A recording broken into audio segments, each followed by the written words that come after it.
Right.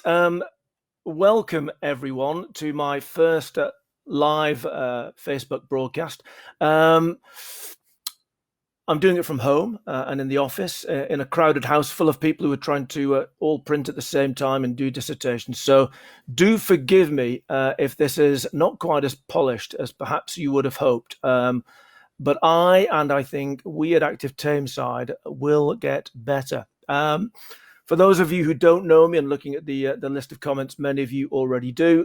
I'm Chris Rushton, Chief Executive of Active Tameside. Communication really is everything, is it not, during the course of the lockdown? So we asked you in advance for some questions. I have 12 questions in front of me, which I'll endeavour to answer honestly and openly.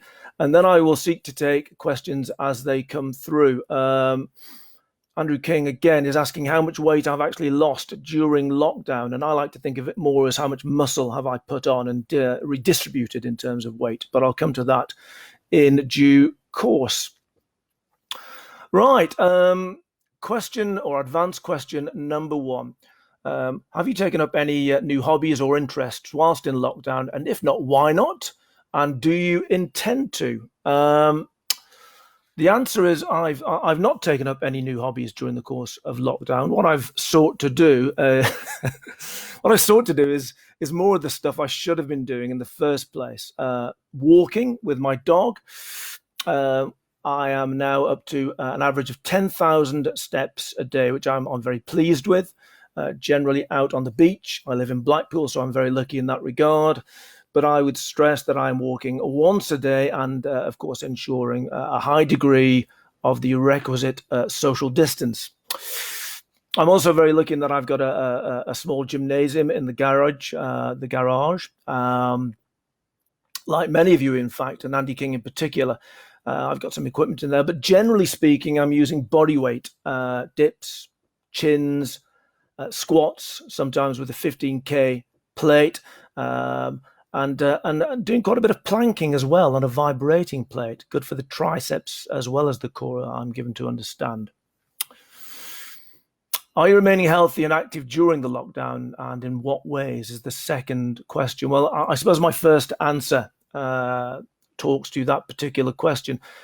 But as much as I'm looking to walk regularly and exercise in the garage and outdoors to a degree, I'm also trying desperately to avoid slipping into the bad habit of a cool beer every evening, particularly during the course of this good weather. Am I succeeding in that challenge? It's very much open to question. Question number 3 that I've got in advance is, how do you deal with stress? Well, I think I'd be lying if I said I wasn't stressed to a greater or lesser degree during the course of this crisis. It is a cliche. It's okay not to be okay. And yes, of course, I get stressed to a degree. But in all honesty, I'm not a particularly stressed person. And one of the reasons for that in professional terms is that I have a fantastic team around me. It's absolutely the case that many of them have been furloughed. I think about 84% of the Active Tameside team have been furloughed. But those who remain in work are doing a fantastic job, and you'll see the fruits of their labour on our various social media challenges. So I'm not generally stressed. I've got a great team working around me at this point in time.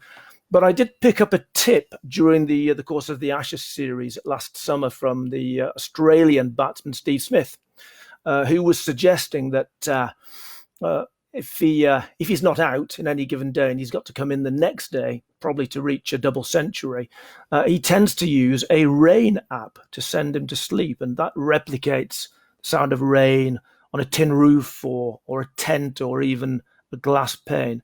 And there are many versions of that available from wherever you get your apps, and I would heartily recommend it to you. What's your favourite film? I do enjoy film, I have to say. My favourite film, it's not a contentious choice. I know it is The Godfather, Godfather 1. I like Godfather 2. I'm wholly unimpressed by by Godfather 3, but certainly The Godfather, the original, is very much at the top of my list, and that's as much about the soundtrack as anything else. Um, Long Good Friday, Bob Hoskins, early 80s, I think, classic British gangster film. I do enjoy watching that. In fact, I think I have a copy of it secured on Amazon Prime. Um, Merchant Ivory Productions, Howard's End, and my favourite, The Remains of the Day. Jonathan Higgins, you're a cultural fella. I can see you out there. Um, yeah, Anthony Hopkins in those Merchant Ivory productions, absolutely fantastic. And in terms of The Remains of the Day, the publicity blurb suggests it's all about physical and spiritual discovery, which I think is pretty apt during these very, very troubled times.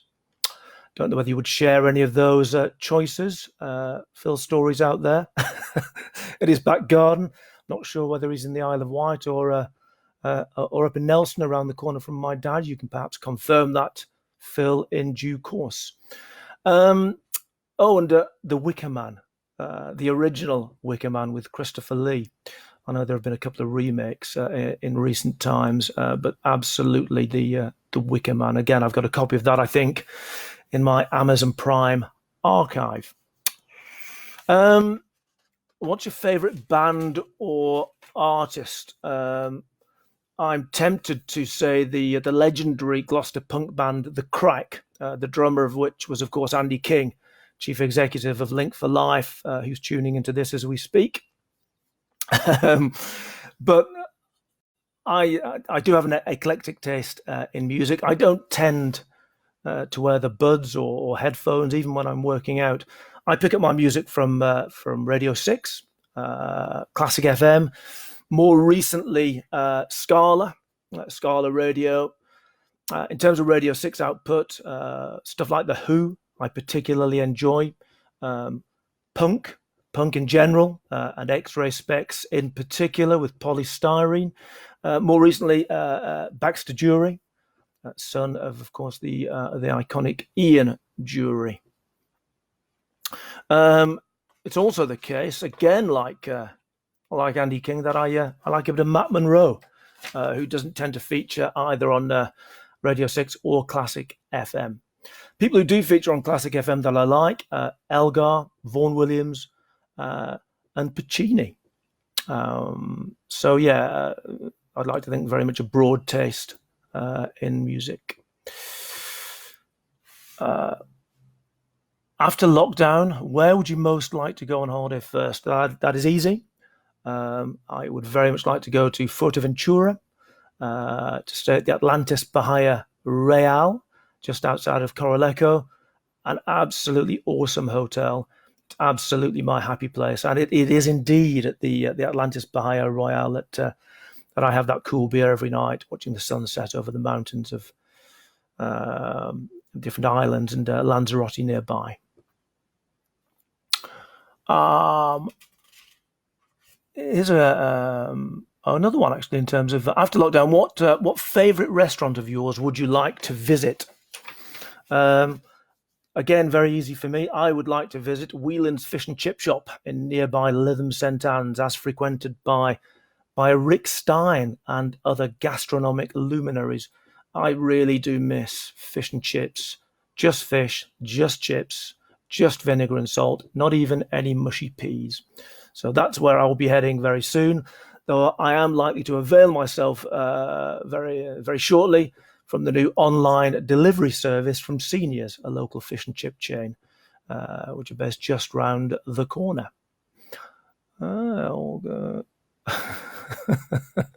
Sorry, I'm just looking at some of the commentary here. Some staff, some active Tameside staff have expressed an interest in doing voluntary work on behalf of TMBC. Please, can you update us on when we might get more information regarding this? I can. I think something like 80 or 90 active Tameside employees, largely those who are furloughed, have expressed an interest in volunteering. We're in daily touch with the council, and they are telling us at this point in time that they don't really have any need for volunteers. They have redeployed many of their staff from libraries, for instance. I think some of them are they're even working on the bins.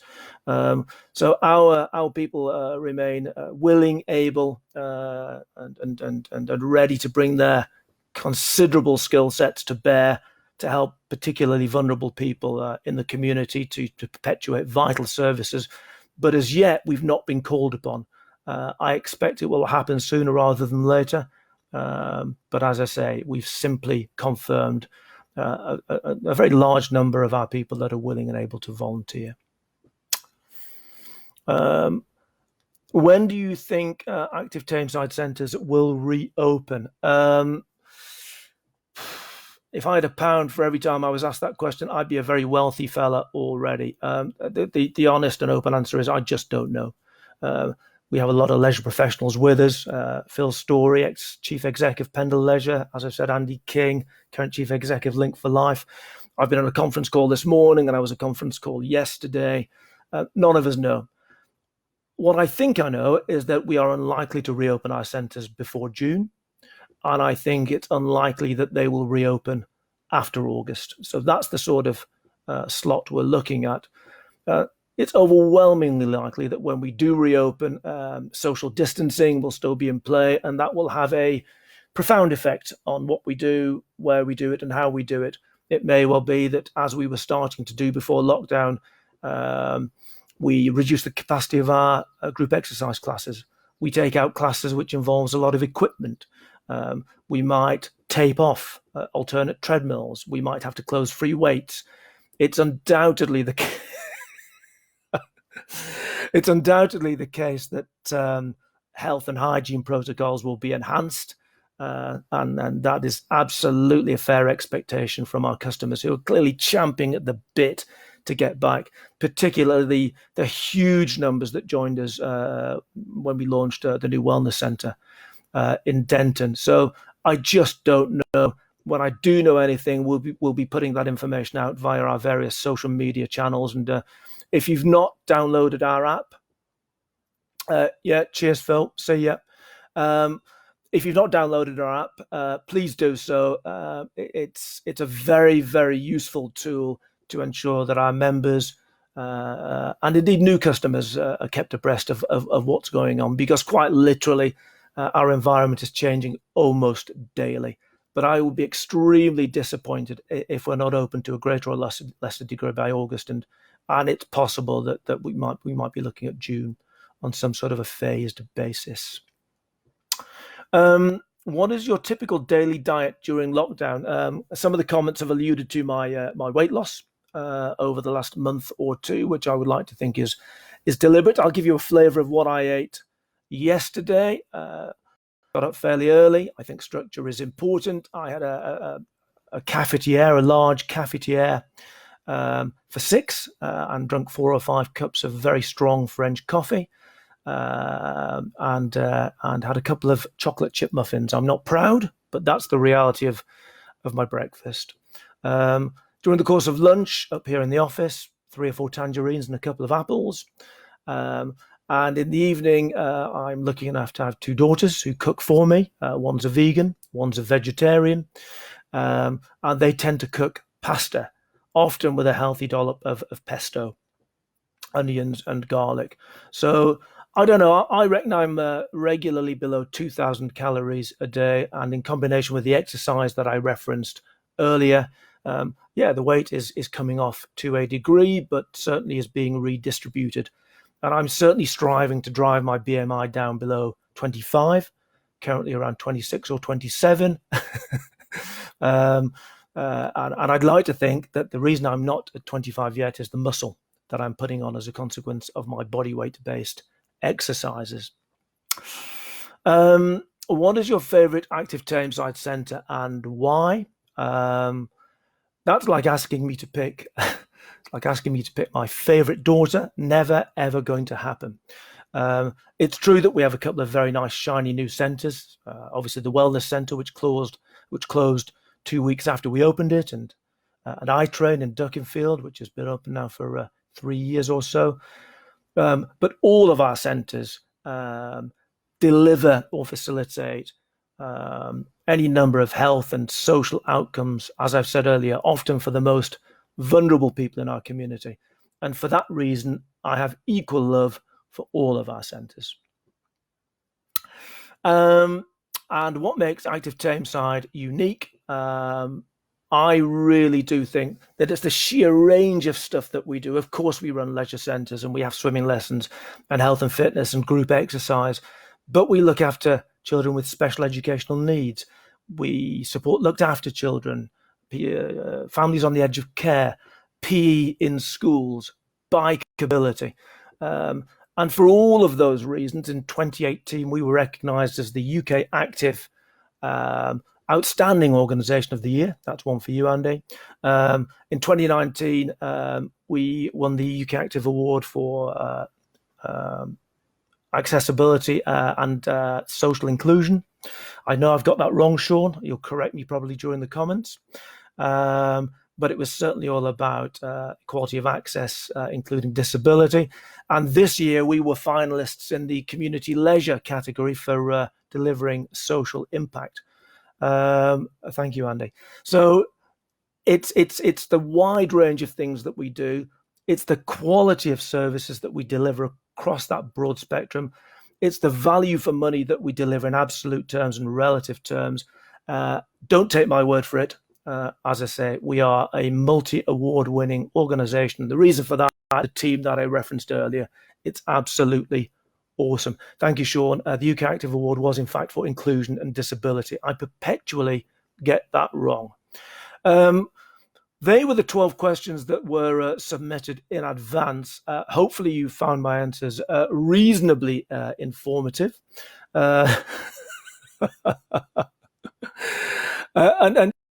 Yeah, Andrea, thank you. You suggested that this sort of session makes us unique, and I'll take that it's the spirit, or take the spirit in which it's intended. Caroline Buckley is suggesting, what happened to gymnastics? Gymnastics is absolutely one of our three key revenue streams: health and fitness, swimming lessons, and gymnastics.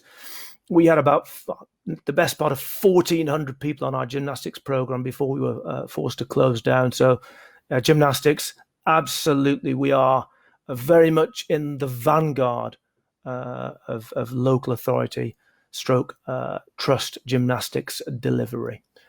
I'll just have a little look at any other questions might have cropped up here. Chelsea Clare Louise Mears Graham. Chelsea, hello. Are you worried at all about the future of Active Tameside? I'm worried about the trust sector as a whole, not just in Active Tameside. There is absolutely no doubt that the sustainability of services like ours was challenging before the pandemic. It will certainly be challenging when we emerge from it. But I am absolutely convinced that for a variety of reasons, we are as well placed as any local authority trust to weather this storm and to emerge stronger. We are demonstrably offering good value for money. As I've said, we're award winners. We have a fantastic relationship with the council, who've been hugely supportive. And indeed, we do think that we've got a valid insurance claim, which we will fight tooth and nail and in the courts if necessary. So it would be naive and delusional to suggest that there aren't challenges ahead. We are very, very well placed to meet them, I think. Any more information about SEN sessions at the Denton Wellness Centre from Julia there? No, in all honesty, Julia. We sought to set up, again, that wide range of services at the Wellness Centre, as indeed it is set up at Active Medlock at this point in time. We've reserved a lot of space within the Wellness Centre for any number of commissioned populations. The physical design of the Wellness Centre has accessibility inclusion at its very heart. So all I can say with regard to SEN, or indeed any other commissioned services, is that they will remain an absolute focus of ourselves and indeed the council, who are continuing to commission our services because the needs of SEN, LAC populations are greater now than they've ever been. Sean, after working for a trust like Active Tameside, could you see yourself going back to one of the multinational organizations again? Um, Sean, you know I would never ever say never. I I came to Active Tameside around about 2 years ago now as a fixed term part executive with a brief to look at the options available to the council, to be quite frank, in terms of ensuring that Active Tameside in some guise was sustainable. And I came to love the business, the people within it, and the customers that we serve. Um, Quite genuinely, I have no plans to go anywhere at this point in time. I am very, very happy where I am. Bye, Andrea. Let's have a see. You're very welcome, Julia. Jill, how do you keep focused and motivated? I'll talk for another 10 minutes or so if people are still interested. I think half an hour is probably enough. How do I keep focused and that keeping focused and motivated is absolutely not a challenge for me. I give 100% by default. I expect exactly the same of active Tameside team members, and that includes those who are furloughed. They didn't ask to be furloughed. Most of them are hugely frustrated not to be in work. So I think for me to suggest that in any way, shape, or form I've lost motivation or enthusiasm will be a betrayal of those who continue to do fantastic things at the sharp end. So hopefully that answers your question. And I speak to you, Jill, as a furloughed individual. So it's really good to see you in our midst at this point in time. What will happen to gymnastics? I think I probably misread that earlier on. Yeah, gymnastics will return just as strong as ever, and hopefully for more people than the 1,400 people that were on the courses before we were locked down. Mm-hmm.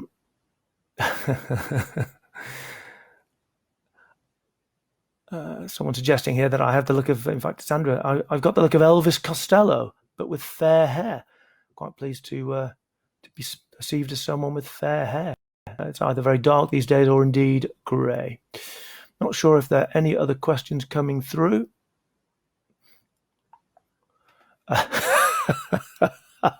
Two questions here. Kirsty, who cut your hair for you? I bought a pair of clippers. My youngest daughter started the clip on a number 5 setting, and my wife finished it off. She was distraught at the early results. I think I'm growing into my hair at this point in time. So yeah, it was very much a homemade scenario. And have I been using false tan? Tina will know that it was the case a few weeks ago that my wife, who was concerned that I was looking particularly pale, applied some false, which gave me the look of Donald Trump in a not good way. And one or two of the team members called me out on that. But as ever, I was honest. No, this isn't false tan. This is half an hour a day in the garden. I do tend to colour very, very easily. So what you see in front of you is entirely authentic and not in any way artificial, a bit like Active Tameside as a whole. Anybody else? For anything else? Okay, that is the best part of half an hour. I hope those of you who've been listening or indeed asked questions have found it informative to some extent. If feedback is positive, then we would look to do this sort of thing again as I get more information about things like when we're going to open, how we're going to open, and other team members might also want to deliver information and expose themselves to scrutiny in the next week or two. From Marie here. How can we reach out to those customers who are online? It's a good question, Marie. In fact, loads of questions are coming in as we speak.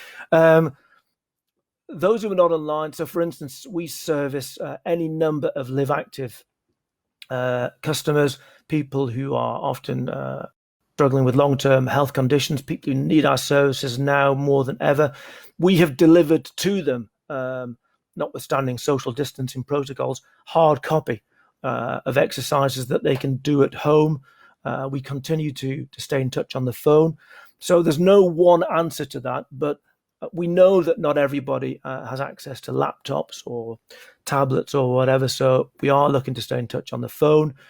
We are looking to deliver hard copy where we believe that might help. Let's have a look here.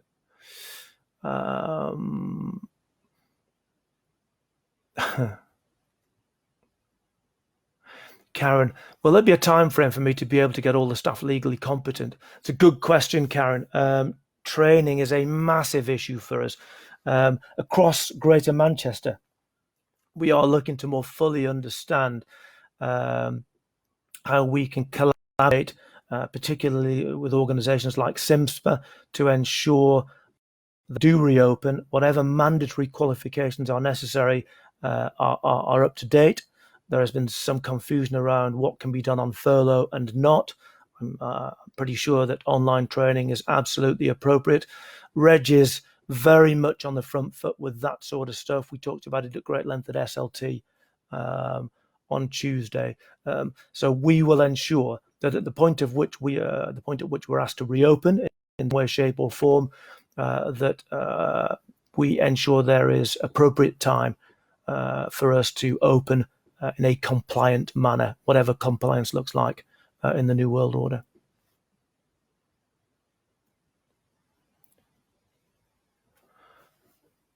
Thanks, Andy. Sean, Live Active newsletter is going to be produced. Yeah, thanks, Sean. I think this talks to communicating with people who don't necessarily have digital access. The Everybody Can guys, the Live Active guys are perpetually producing information, often in the form of a newsletter. So we'll make sure that's distributed in hard copy format for those who are struggling to access our digital content. There's Phil. Thanks for your presentation. It's good to hear someone else's voice. Yeah, absolutely. We're all struggling. We're all desperate for contact. And again, hopefully this sort of initiative will assist people, whether they're outside employees or customers, to feel connected to the business. Karen, I have put out online how 3 took it up. Yeah, we'll be chasing that stuff up, Karen. Possibly through Tina and Linda in HR. Okay, I'm going to wrap it up now, guys. Many thanks for tuning in. Many thanks for your questions. Hopefully, we've managed to keep it relatively light-hearted in these dark times. And if there is a demand, I will do this sort of thing again. Cheers.